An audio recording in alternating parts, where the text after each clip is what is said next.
Hey, this is Aubrey Holly. I'm going to be reading from Harry Potter and the Goblet of Fire by J.K. Rowling. This is the fourth book of the Harry Potter series, and we're going to start off with Chapter 1. Chapter 1, The Riddle House.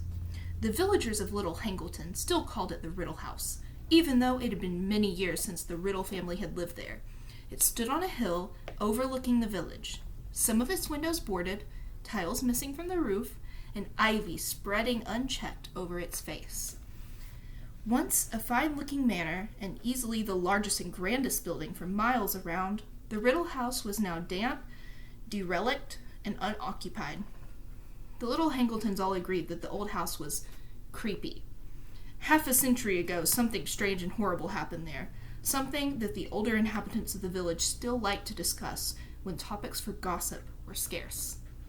The story had been picked over so many times, they had become embroidered in so many places, that nobody was quite sure what the truth was anymore. Every version of the tale, however, started in the same place. 50 years before, at daybreak, on a fine summer's morning, when the Riddle House had still been well kept and impressive, a maid had entered the drawing room to find all three riddles dead. The maid had run screaming down the hill into the village and roused as many people as she could. "Lying there with their eyes wide open, cul-de-sacs, still in dinner things!" The police were summoned, and the whole of Little Hangleton had seethed with shock and curiosity, and ill-disguised excitement. Nobody wasted their breath pretending to feel very sad about the riddles, for they had been most unpopular. Elderly Mr. and Mrs. Riddle had been rich, snobbish, and rude, and their grown-up son, Tom, had been, if anything, worse. All the villagers cared about was the identity of their murderer, for plainly, three apparently healthy people did not all drop dead of natural causes on the same night. The Hanged Man, the village pub, did a roaring trade that night. The whole village seemed to have turned out to discuss the murders. They were rewarded for leaving their firesides when the Riddle's cook arrived dramatically in their midst and announced to the suddenly silent pub that a man called Frank Bryce had just been arrested. "Frank!" cried several people. "Never!" Frank Bryce was the Riddle's gardener. He lived alone in a run-down cottage on the grounds of the Riddle House. Frank had come back from the war with a very stiff leg and a great dislike of crowds and loud noises, and had been working for the Riddles ever since. There was a rush to buy the cook drinks and hear more details. "Always thought he was odd," she told the eagerly listening villagers after her fourth sherry. "Unfriendly like. I'm sure I've often referred to him a cuppa once. I've offered it 100 times. Never wanted to mix, he didn't." "Ah, now," said a woman at the bar. "He had a hard war, Frank. He likes the quiet life. There's no reason to." "Who else had a key to the back door then?" barked the cook. "There's been a spare key hanging in the gardener's cottage far back as I can remember. Nobody forced the door last night. No broken windows. All Frank had to do was creep up to the house while we were sleeping." The villagers exchanged dark looks. "I always thought he had a nasty look about him. Right enough," grunted a man at the bar. "War turned him funny, if you ask me," said the landlord. "Told you I wouldn't like to get on the wrong side of Frank, didn't I, Dot?" an excited woman in the corner. "Horrible temper," said Dot, nodding fervently. "I remember when he was a kid." By the following morning, hardly anyone in Little Hangleton doubted that Frank Bryce had killed the Riddles. But over in the neighboring town of Great Hangleton, in the dark and dingy police station, Frank was stubbornly repeating again and again that he was innocent, and that the only person who had been near the house of the Riddle's death had been a teenage boy, a stranger, dark-haired and pale. Nobody else in the village had seen such a boy, and the police were quite sure that Frank had invented him. Just then, when things were looking very serious for Frank, the report on the Riddle's bodies came back, and everything changed. The police had never read an odder report. A team of doctors had examined the bodies and concluded that none of the Riddles had been poisoned, stabbed, shot, strangled, suffocated, or, as far as they could tell, harmed at all.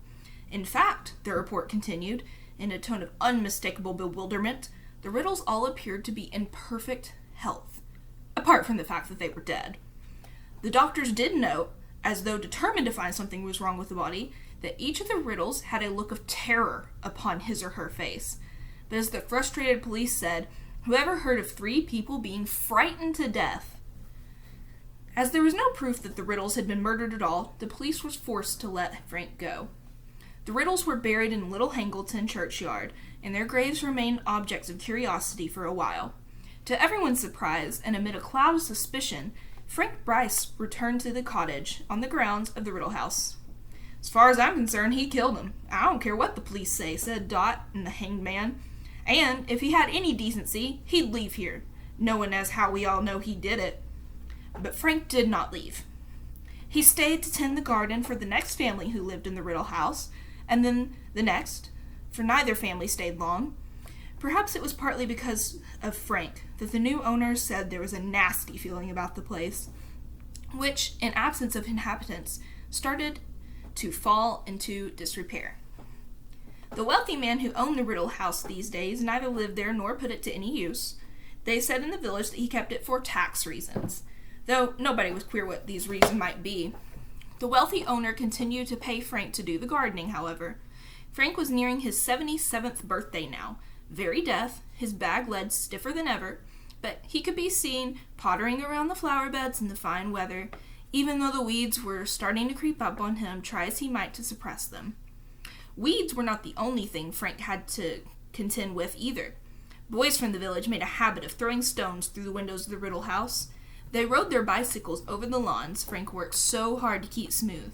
Once or twice, they broke into the old house for a dare. They knew that old Frank's devotion to the house and grounds amounted to almost an obsession, and it amused them to see him limping across the garden, brandishing his stick and yelling croakily at them. Frank, for his part, believed the boys tormented him because they, like their parents and grandparents, thought him a murderer.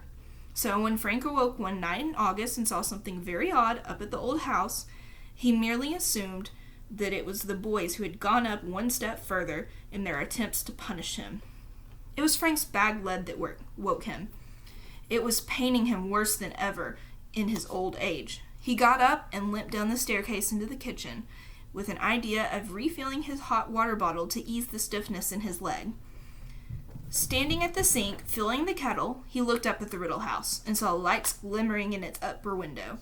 Frank knew at once what was going on. The boys had broken into the house again, and judging by the flickering quality of the light, they had started a fire. Frank had no telephone, and in any case, he deeply mistrusted the police ever since they had taken over questioning about the Riddle's death. He put down the kettle at once, hurried back upstairs as fast as his bad leg would let him, and was soon back in his kitchen, fully dressed and removing a rusty old key from the hook by the door. He picked up his walking stick, which was propped against the wall, and set off into the night. The front door of the Riddle House bore no signs of being forced, nor did any of the windows. Frank limped around the back of the house until he reached a door almost completely hidden by ivy, took out the old key, put it into the lock, and opened the door noiselessly. He let himself into the cavernous kitchen. Frank had not entered it for many years. Nevertheless, although it was dark, he remembered where the door into the hall was. He groped his way towards it, his nostrils full of the smell of decay, ears pricked for any sound of footsteps or voices from overhead. He reached the hall, which was a little lighter, owing to the large, mullioned windows on either side of the front door. He started to climb the stairs, blessing the dust that lay thick upon the stone, because it muffled the sound of his feet and stick. On the landing, Frank turned right, and at once saw where the intruders were. At the very end of the passage, a door stood ajar, and flickering light shone through the gap, casting a long silver gold across the black floor. Frank edged closer and closer, grasping his walking stick firmly. Several feet from the entrance, he was able to see a narrow slice of the room beyond. The fire, he now saw, had been lit in the grate. This surprised him.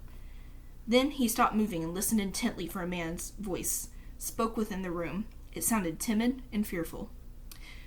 "There is little more in the bottle, my lord, if you're still hungry." "Later," said a second voice. This too belonged to a man, but it was strangely high-pitched and cold as a sudden blast of icy wind. Something about that man made the sparse hairs in the back of Frank's neck stand up. "Move me closer to the fire, Wormtail." Frank turned his right ear towards the door to better hear. There came a clink of a bottle against being put down, something hard on the surface, and then the dull scraping noise of a heavy chair being dragged across the floor.